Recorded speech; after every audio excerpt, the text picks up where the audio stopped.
সম্মিলিত এই পথ চলার পূর্ণতা আসলো অর্ধ বছরের কঠোর প্রশিক্ষণের মাধ্যমে। সবাই বর্ডার গার্ড বাংলাদেশ বিজিবির রিক্রুট ব্যাচের প্রশিক্ষিত সৈনিক। মঙ্গলবার সকালে চট্টগ্রামের সাতকানিয়ায় অবস্থিত বিজিবি ট্রেনিং সেন্টার অ্যান্ড কলেজের বীর উত্তম মুজিবুর রহমান প্যারেড গ্রাউন্ডে শুরু হয় ১০২তম রিক্রুট মৌলিক প্রশিক্ষণের সমাপনী কুচকাওয়াজ। অনুষ্ঠানে প্রধান অতিথি হিসেবে উপস্থিত হন স্বরাষ্ট্র উপদেষ্টা অবসরপ্রাপ্ত lieutenant general Mohammad Jahangir Alam. Parade ground প্রদক্ষিণ করে নবীন বিজিবি সদস্যদের অংশগ্রহণ কাছ থেকে প্রত্যক্ষ করেন স্বরাষ্ট্র উপদেষ্টা। এরপর শুরু হয় কুচকাওয়াজের মূল কার্যক্রম। ধাপে ধাপে চলে নানা রকমের আনুষ্ঠানিকতা। পবিত্র ধর্মগ্রন্থকে সাক্ষী রেখে দায়িত্ব পালনের অঙ্গীকার করেন অংশগ্রহণকারীরা।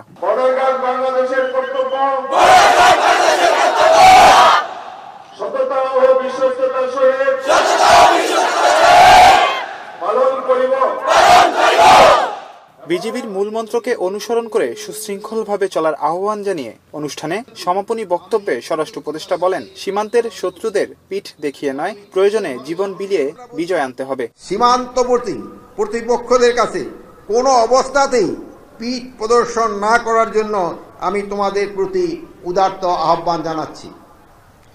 দেশ মাতৃকার রক্ষায় তোমরা প্রয়োজনে জীবন দেবে, তবু দেশের ১ ইঞ্চি মাটিও হাতছাড়া হতে দিবে না। ৪৬ জন নারী সহ এবারের রিক্রুট মৌলিক প্রশিক্ষণ সম্পূর্ণ করে বিজিবির সৈনিক হিসেবে উত্তীর্ণ হয়েছেন ৬৯৫ জন। নতুন সৈনিকরা বলছেন, দায়িত্ব পালনে কাজে লাগাবেন প্রশিক্ষণে অর্জিত মেধাকে। শ্রেষ্ঠ রিক্রুট হওয়াতে আমি অনেক আনন্দিত এবং গর্বিত। পুরুষ সৈনিকের পাশাপাশি আমরা নারী সৈনিক হিসেবে আমাদের সর্বোচ্চ দিয়ে চেষ্টা করব বাংলাদেশের ভূখণ্ড রক্ষা করার। দেশের একমাত্র পূর্ণাঙ্গ বিজিবির এই প্রশিক্ষণ কেন্দ্র ও কলেজ থেকে ২ ধাপে বছরে যুক্ত হন শত শত সদস্য।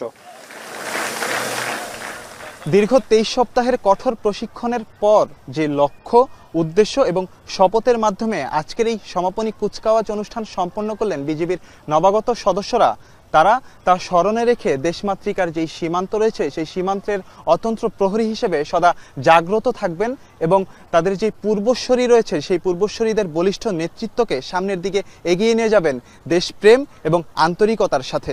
এমনটাই প্রত্যাশা সকলের। মাজহার ইমন, সাতকানিয়া, চট্টগ্রাম।